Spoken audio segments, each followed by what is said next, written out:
Magandang umaga mga igan, patuloy tayo nakatutok sa mga nangungunang balita kaunay pa rin ng pagkakalipat kay Janet Lim Napoles sa Fort Santo Domingo sa Laguna. Alamin na natin ang latest mula kay Connie Season. Connie. Yes, Iga, naririto pa nga rin tayo ngayon sa Special Action Force Training Center dito pa rin sa Santa Rosa, Laguna, no? At ito nga ay dito ho nakadetain ngayon si Janet Lim Napoles dito po sa Fort Santo Domingo at kasalukuyan ay mahigpit po ang isasagawang pagbabantay dito sa loob ng training center na ito sa Fort Santo Domingo, no? Nakikita ho natin na talagang marami ho sa mga Special Action Force dito ang nagkakaroon ho ng talagang pagbibigay pa rin syempre ng kanilang direktiba mula sa kanilang Police Director na si Carmelo Valmoria. Kaya naman, para ho sa detalye niyan, makakausap natin ngayon sa linya ng telepono si Police Director Carmelo Valmoria. Magandang umaga po sa inyo, Police Director Valmoria. Good morning, Connie, and to the televiewers. Hello? Okay, katabi ko ho ngayon yung inyo pong, of course, mga tauhan dito ho ngayon sa SAF, no? At gusto ko natin malaman, meron ho bang mga special na direktiba kayong ibinigay, no? Particular na para po sa seguridad itong si Janet Lim Napoles? Meron kasi nature nga natin yung security niya na nakita na siguro niyo sa pictures regarding dun sa pag-receive niya kahapon dun sa detention center sa natin yung place where she's detained.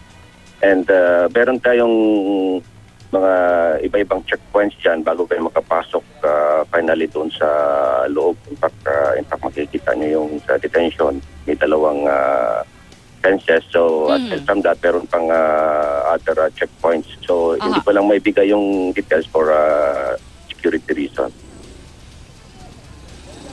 And merong dalawang kasama siya doon. Meron ba kayong bibigay na...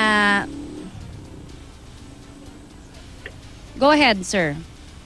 Merong kasama siya na dalawa doon sa loob na babae, yung sa Special Action Force. Ano yun? 24/7 yung kasama niya doon, especially pag about 8 o'clock, sinisira na yung room niya. Meron ring may pare niya, may railings na niya. Okay, kakamustahin ho namin mula po sa inyo. Kamusta ho ang kalusugan nitong si Janet Lim Napoles sa sinasabi nga ho na may diabetes at kinakailangan syempre na maturukan ng kanyang mga gamot. Ano ho ang special instructions ba ng doktor para po sa mga magbibigay sa kanya na tauhan ninyo? Meron naman tayo naka-standby na nurse at saka doktor. So nung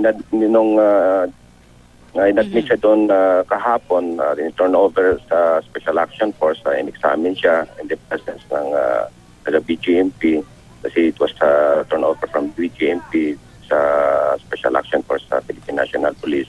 And then in-examine siya kagabi lang, about 3 o'clock in the morning, tumaas yung BP niya. It was 180/50. Okay. And then yung bumaba yung sugar niya to 40. So from the room, inilabas siya doon sa living room, yung sa sala. And then meron nag-attend sa kanya na nurse. And then at 4 o'clock, nag-stabilize na. Bumalik na sa normal.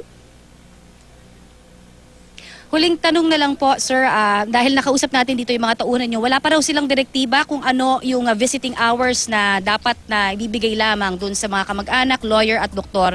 Pina-finalize natin, kasi ang sinabi ko nga kahapon na i-base natin yung visiting hours niya doon sa BGMP rin. In fact, ngayong umaga, meron tayong seminar doon sa mga personnel natin assigned sa pag-secure sa kanya, particular doon sa detention area dahil yung specialty naman ng SAP sa on counter-terrorism. So, kailangan natin sila, ma-inform pa naman dapat gagawin. Nevertheless, ginagawa natin lahat ng ano yung tama na procedure with regard doon sa pag-handle ng detainee. Okay.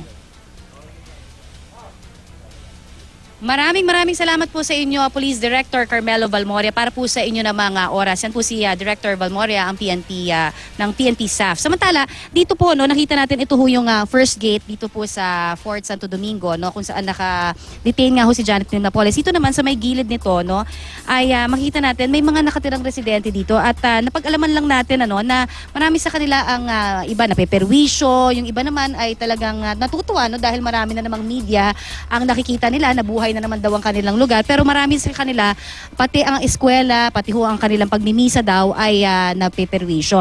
At ito nakilala natin kanina, no, si Miss Mitch Suryo.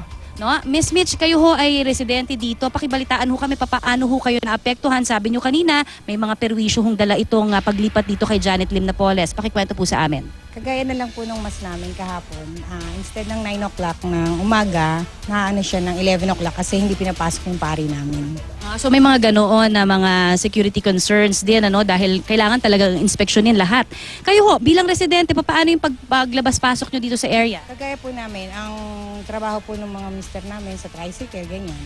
Pag lumabas yung tricycle, ay na nila uli papasukin.